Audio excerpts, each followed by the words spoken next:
సిరిసిల్ల జిల్లా collector Sandeep Kumar ఝాపై high court ఆగ్రహం వ్యక్తం చేసింది. ఓ కేసు విషయంలో కోర్టుకు రాకపోవడంతో హాజరు అవుతారా లేక జైలుకు పంపమంటారా అని ప్రశ్నించింది. మధ్యాహ్నంలోగా కోర్టులో ఉండాలంటూ ఆదేశాలను జారీ చేసింది.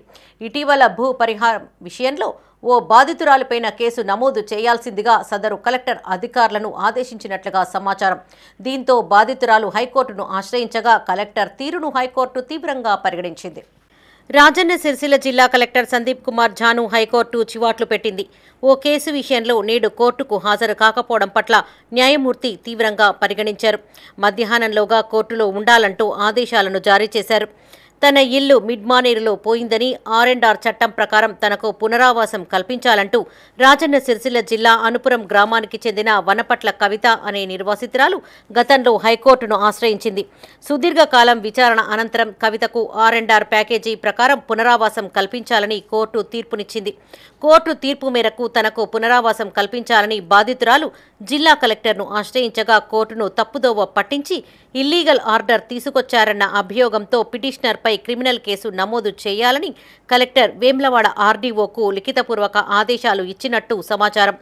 ఈ మేరకు పోలీసులు బాధితురాలు కవితపై క్రిమినల్ కేసు నమోదు చేశారు. దీంతో తనకు జరిగిన అన్యాయంపై కవిత తిరిగి న్యాయస్థానాన్ని ఆశ్రయించింది.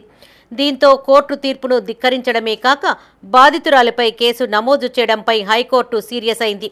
ఈ విషయంపై కలెక్టర్ కోర్టుకు అటెండ్ కావాలని న్యాయమూర్తి ఆదేశాలిచ్చారు.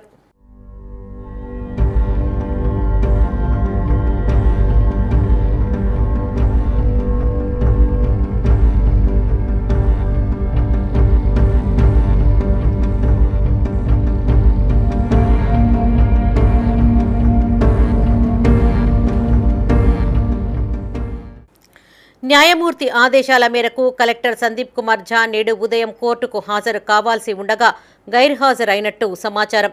ఈ విషయంపై సీరియస్ అయిన న్యాయమూర్తి మధ్యాహ్నంలోగా కలెక్టర్ కోర్టులో ఉండకపోతే జైలుకు పంపుతామని హెచ్చరించారు. దీంతో కలెక్టర్ హుటాహుటిన బయలుదేరి మధ్యాహ్న సమయంలో కోర్టుకు హాజరయ్యారు.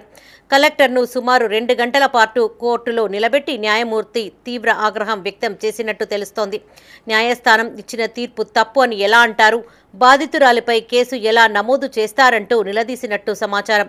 కోర్టు ధిక్కరణ కింద జైలుకు వెళ్లేందుకు సిద్ధంగా ఉన్నారా అని కలెక్టర్ను ప్రశ్నించినట్టు తెలిసింది.